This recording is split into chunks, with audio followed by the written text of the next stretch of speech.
Hey, everybody, and welcome back to the show. I've got a great guest to bring to you today, Dave Rubin, host of the Rubin Report and author of the book, Don't Burn This Book. Dave, thanks so much for coming on the show.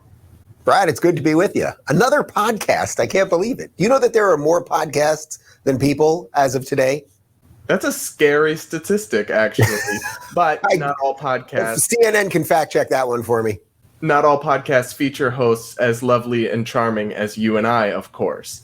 Naturally. Part of the reason I wanted to talk to you was because you are calling into this podcast right now from the one and only state of California, where it seems to me to be ever increasing more into the progressive fever dreams. But just maybe to get us started, how long have you lived in California? I know you grew up in New York. How long have you lived there? And how has it changed over time?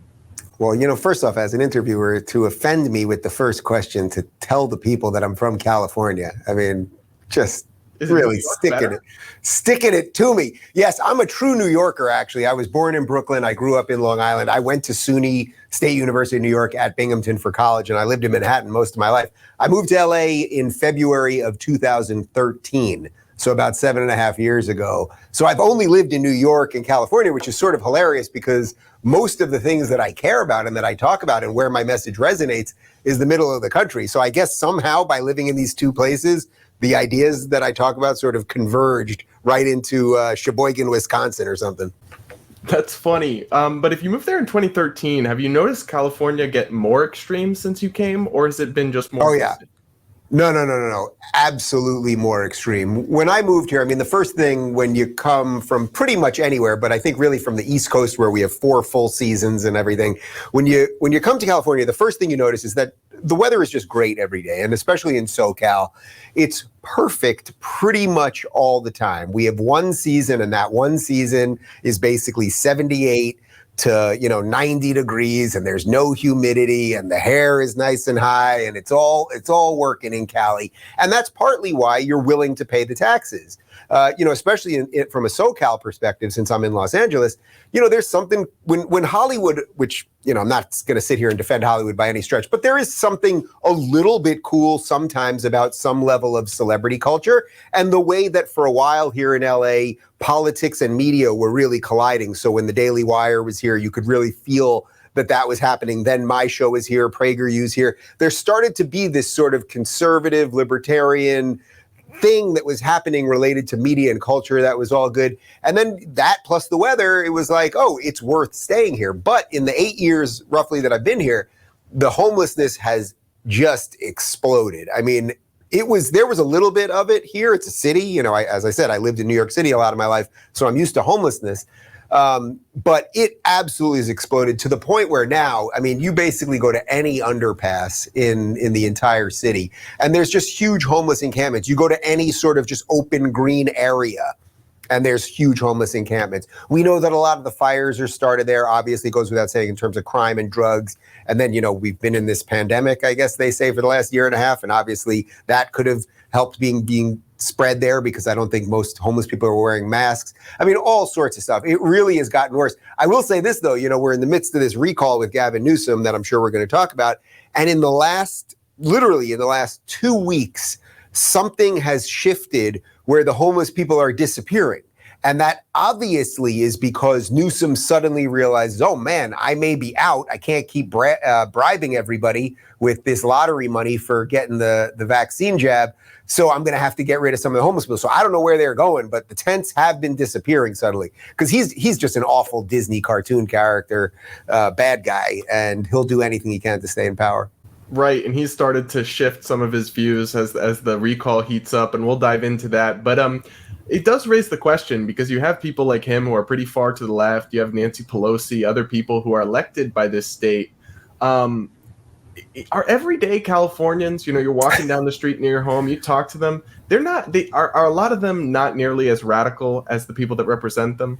Well, I think like most places, yeah, the average person is not nearly as radical as either the corporate media is pushing on us or as the Democratic Party sort of elite make it seem like most Democrats are. I don't think the base of the Democratic Party, well, I don't want to say the base. I don't think that the average Democrat, meaning someone who's not purely a political beast, is truly a leftist Marxist lunatic. That is what we're getting out of their political class right now, that the government is absolutely the answer to everything. And if we can just get more money and take from some people and redistribute, and if we care about equity instead of equality, which is very counter to the American dream, if we could just constantly have a centralized authority figuring out the best way for a system to operate, that suddenly things will be better. And there's no evidence of it. I mean, the irony in California is we have bananas high taxes. I was just in Florida last week. Florida's running pretty damn well, and they have no state income tax. So how in the world is that possible? And I talked to the mayor, and you know what? It's a spending issue, not an income issue. I know you know this. Like, it just is so obvious. But in California, I think maybe the sun has fried a lot of people's brains, and they can't seem to realize that they keep voting the same party in, and things keep getting worse. So literally in California, that, you know, people will be like, our taxes are too high, our roads suck, our homeless situation sucks, housing is unaffordable, you know, it's very hard to start a business here, regulation. And then you'd be like, well, you do know that we only have Democrats in power in this state, and they will still find a way to blame Republicans and blame Trump. And what I'm so fascinated by is that people, no matter, you can tell that to them and they still can't wake up to it. But a certain sliver of people, because of the lockdowns, did start waking up. When I would go to some of these anti-lockdown rallies, there were people there that I would say were either Democrat by default, meaning because they just live in California, or they were just like, you know, basically they were just mugged by reality. So suddenly they were like, what the hell is going on here? So I would meet business owners, a lot of restaurateurs actually, who were sort of apolitical, but suddenly if you can't go to work for a year, while, you know, your county supervisor is still dining out as she literally signs the order to be the deciding vote to make sure that outdoor dining closes, so she knows she has a 24-hour window to go to her favorite Italian restaurant in Santa Monica. This actually happened. Her name's Sheila Cool, evil woman. Well, I went to the protest the next day at her house. And you know what? A lot of people were there going, you know, I'm not a radical, I'm not a Trump supporter, I'm not a scary conservative, but I've just had it with these people. So they're red pilling a lot of people, I would say, at this point. Yeah, for me, you know, I know you know this, but I'm a free market journalist, write about economics. California gives me like free content to cover and write about all the time. California should be giving you money. Well, I guess they are giving you money in a way. Yeah, but in that sense, it's great for me, but it seems like it should be really fertile ground for like Republican candidates or messaging. But what is it about it that doesn't connect with people? Well, look, first off, we should note that there used to be something called the California conservative, right? I mean, Ronald Reagan was a California conservative. He was a free market guy, obviously. He was very proud of America, proud of the history of America. He believed in strong foreign policy. He certainly wasn't, I don't think, as libertarian as, say, you are, but I think the basic bones of like, oh, that we can be a really pluralistic society and we can be open and all of these things, but we have to get the government out of the way. I mean, Reagan, most of the great quotes by Reagan, and there's a ton of them, most of them are related to him saying that the government is the problem. You know, I'm going to butcher it slightly, but you know, his famous line about, you know, the 8 scariest words in the English language are, I'm here from the government, or I'm from the government and I'm here to help. Like, that's the scariest thing. But in California, they can't seem to disconnect these things. It's this idea like, oh, the teachers' unions suck and education sucks, and we keep funding these things to the tilt. And then if you say to them, well, maybe we should think about something different, they'll be like, no, just more money. And it's partly because, and this has been a hard one for me to come to as a guy that wrote a book defending old school liberalism, is that liberalism does have a weakness. Liberalism's weakness is its tolerance. It's its strength and its weakness. And that's a bit of a paradox. The strength of liberalism is that it does allow for lots of ideas to flourish and wants to be as tolerant as many of those things. But you cannot be tolerant of intolerance. And I think what has happened here is the liberals have allowed the progressive thing to flourish. And the progressive set of ideas are the most illiberal set of ideas.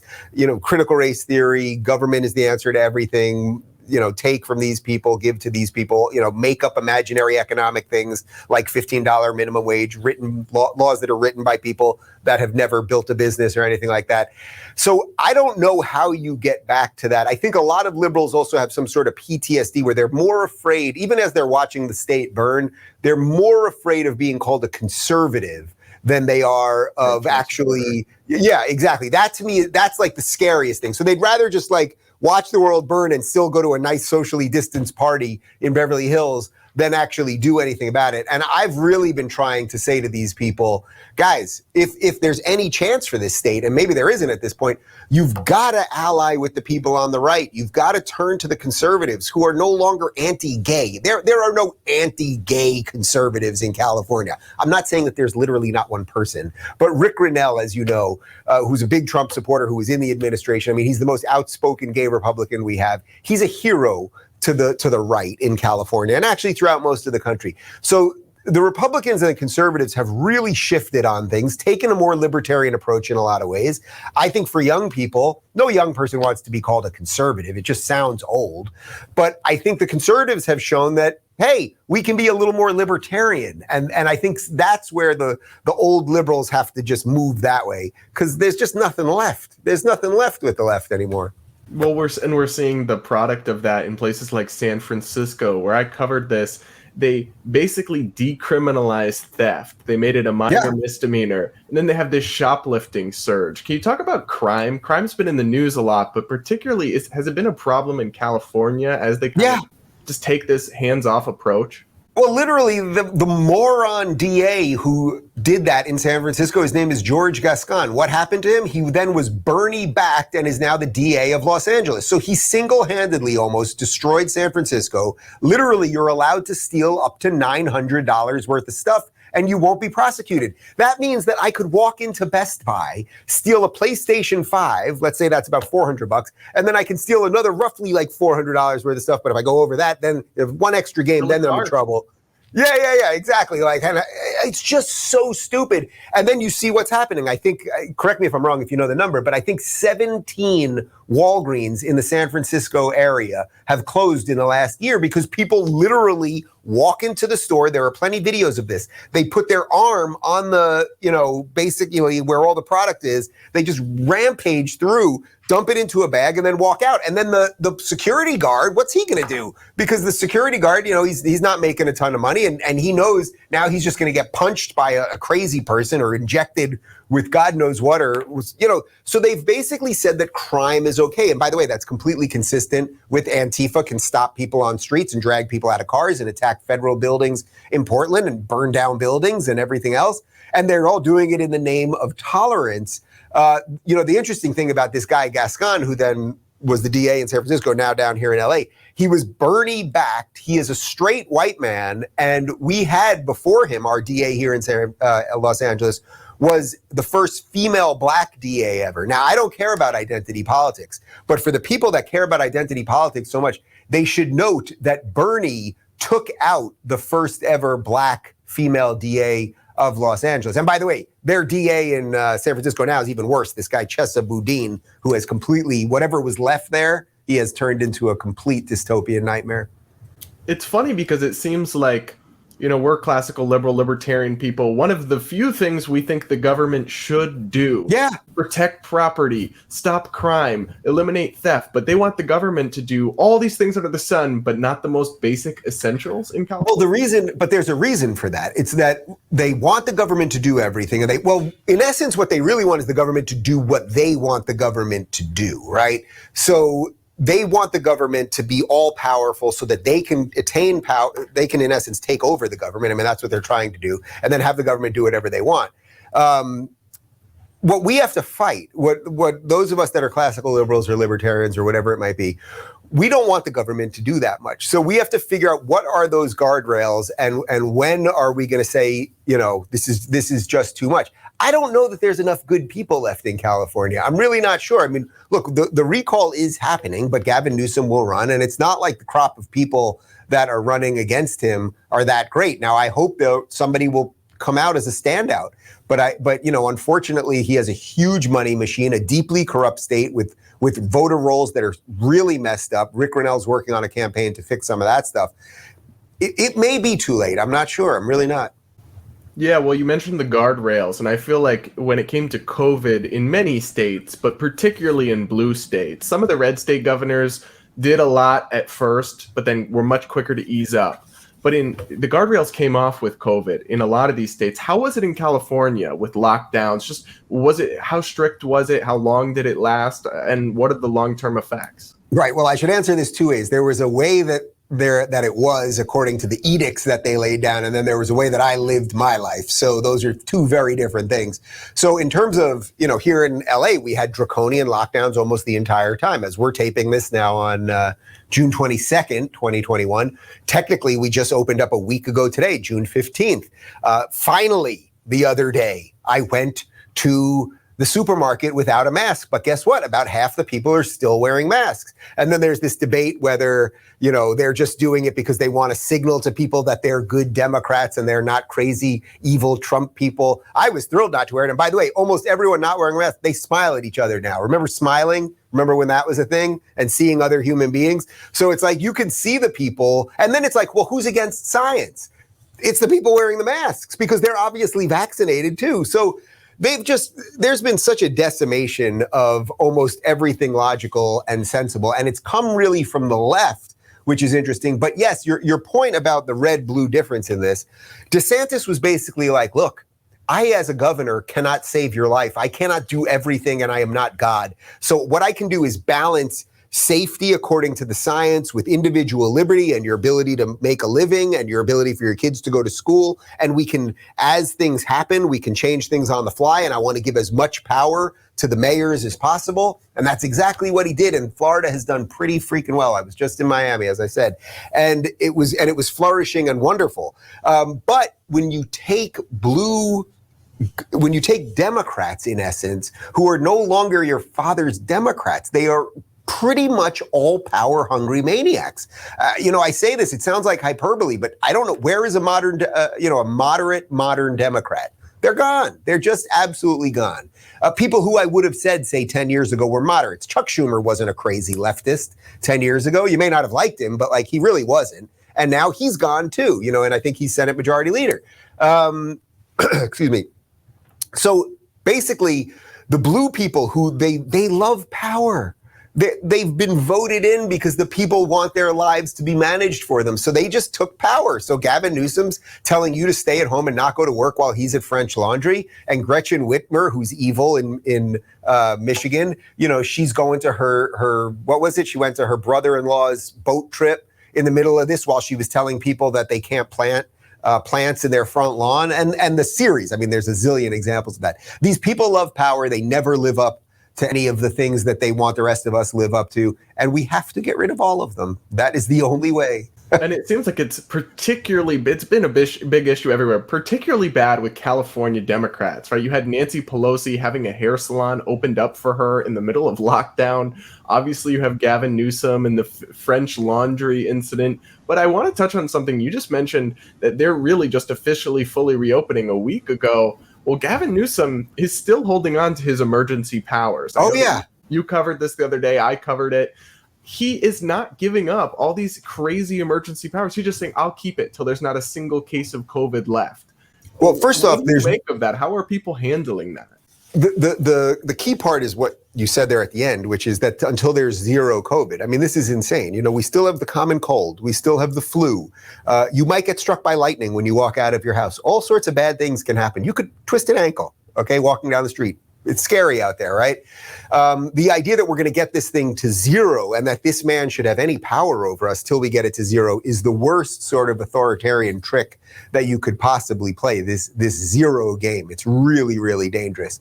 But look, he's proven himself to be, I would say at this point, and I don't think I'm being hyperbolic when I say this, some sort of psychopath related to what he thinks his powers are. That this guy now is doing lotteries where we give away $1.5 million to people that get vaccinated. First off, he makes it seem like he's the one giving the money away. It's our money in the first place. And then the other thing that they do, which is just extraordinary, is they're like, we're going to give all of this tax money and tax breaks to all of you people. It's like, again, It's our money. If you suddenly think that people having more of their money is good, I agree with you, but then stop taking it in the first place. So almost everything that progressives do, and Gavin Newsom is like the prime example of this, on top of the fact that he just looks evil. He looks like he drowns puppies. Tell me this guy doesn't drown puppies. He wears that suit with the slick back hair and his perfect teeth, and he's just drowning puppies. I know he is. I just know he's drowning puppies.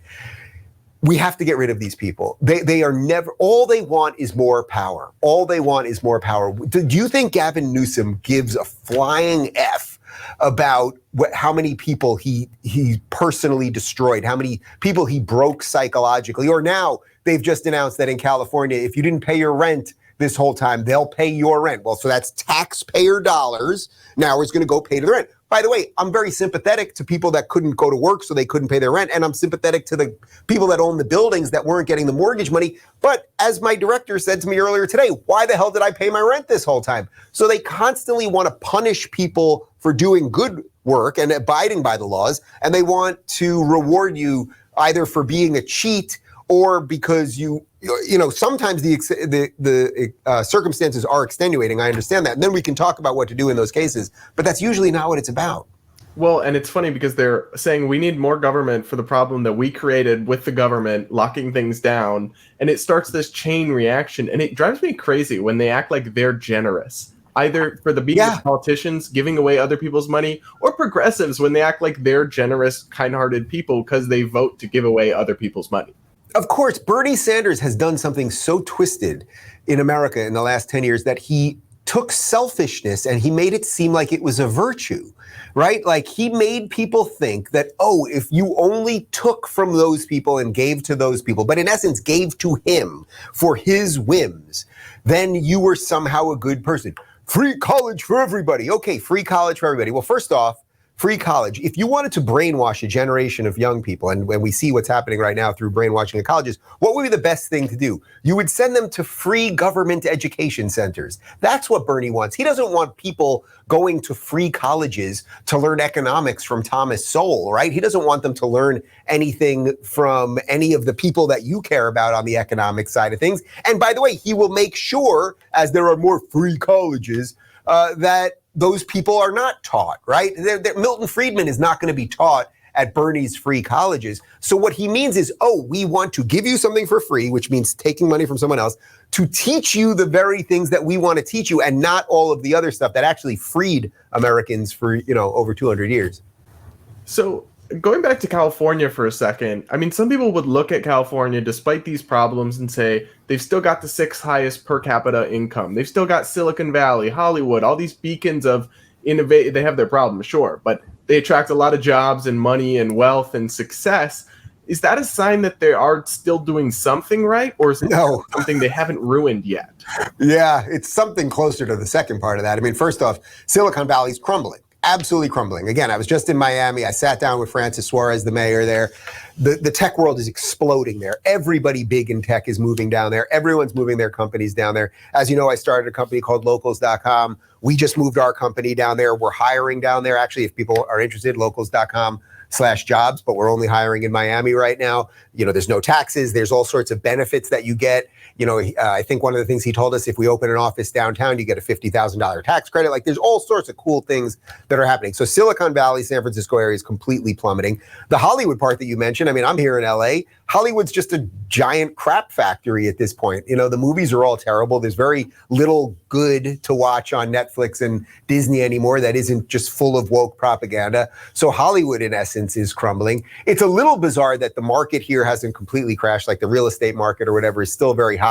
It's hard to quantify that exactly what's going on here. It's a lot of, I've heard a bunch of different theories on why that is, that it's artificially inflated because there's so much basically money from China, people coming in and just buying all the houses and everything. And then there was that Blackstone story that you probably saw and a few other things.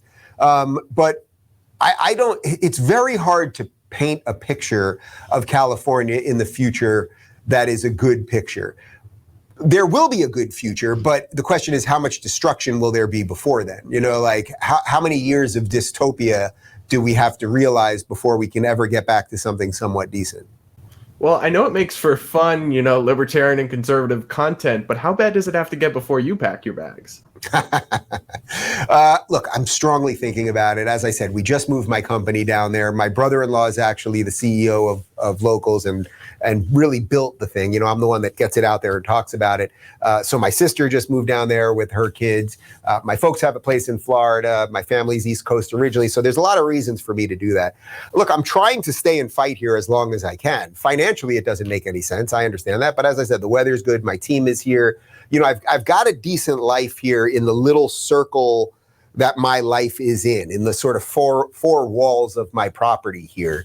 But I'm not happy. And I would say that, if the recall happened, well, the recall is going to happen, but once it goes through and if Newsom wins again, and it really is looking like the screws are going to be ever tightened on all of the bad ideas, then at some point I got to go. But I am trying to fight. Look, at the end of the day, if someone like me can't live in a place like California, then the American experiment really is kind of done. The idea that we could have these 50 states that could have their own laws and their own different policies, and that there would be this nonstop experiment of low taxes here, high taxes here, this policy here, this policy there. If we're at the point where if you're, say conservative, libertarian, whatever, you have to live in Texas, Florida, or Tennessee, and if you're sort of a brainwashed lefty, you have to live in, Michigan, New York, or California, then the experiment is kind of over. And I don't want the experiment to be over just yet. Well, and it doesn't say something good about California that people like you and Ben, you mentioned Ben Shapiro, setting aside your politics, right? The conservative libertarian part, small business owners create a lot of jobs, invest in the community. You guys are packing up and leaving. That's just not a good trend for the direction. If you're basically encouraging successful people that invest in the community to get out as quick as possible, it seems like something's broken. You've got to look in the mirror. Brad, forget about me here. Ben is a really interesting case because Ben was born in California, I think born in Los Angeles. He's multi-generational Californian. I'm from New York, so I was a new transplant. But this guy, he had to move his parents out of here too. So he moved first off, Ben, the Daily Wire is hugely successful. So California just lost all that tax rev. I don't know how many employees they had. I think around 60 or so. They had a lot of employees. All those employees are basically in Tennessee and then around the country right now. So Tennessee's doing great because of that. And when I visited the Daily Wire in Tennessee, everybody was thrilled to be there. Literally nobody said anything positive or I miss California or I miss LA or anything like that. I know, obviously I've been to their studios here in LA too. There were 2 buildings. They're now sitting empty. They look like they'll be empty for quite some time. So you took generational people who are successful and you're going to push all of your successful people out. And then what are you going to be left with? And what are you going to do with all of these buildings? And what are you going to do about the jobs that they take with them and everything else? That ain't pretty. Well, you have a lot of homeless people and critical race theory professors. What? Exactly. Zippity doo-dah. Dave, anyway, at the end of every episode, I know you know this, I ask everybody for their most controversial food take. You've had time to think about it. Lay it on us. I could go a couple different ways here because I think you've seen enough of my Twitter and my Instagram and all that, but my husband's an incredible chef and we eat incredibly well here. And I've really become a grill master. My most controversial food take, well, first off, I'm not going to do the easy one for you, which is that I don't like iced coffee because I do like iced coffee. Yeah. I do enjoy the iced coffee. I know you're Mr. Iced Coffee. My most controversial food take, well, this shouldn't be controversial, but I think that Brussels sprouts are delicious. If you saute Brussels sprouts the right way, you can grill Brussels sprouts, by the way. Brussels sprouts, they're kind of dense. You can do all sorts of stuff, little salt, little pepper, little balsamic vinegar. You can do all kinds of fun stuff with Brussels sprouts. You can break the leaves off and just lightly saute them in a little olive oil. You got some good things happening. The Brussels sprout gets a negative connotation attached to it. I don't like it. Yeah, I agree with you. The connotation, that is. That was always the thing as kids, that was like, oh, Brussels sprouts, ugh. But as an adult, I mean, you can go somewhere and pay a lot of money for a dish of Brussels sprouts because they're delicious. And like you said, they're cooked up to the nines. So I don't find that one controversial, but some people might. Dave Rubin, everybody, thanks so much for coming on. Good seeing you, Brad.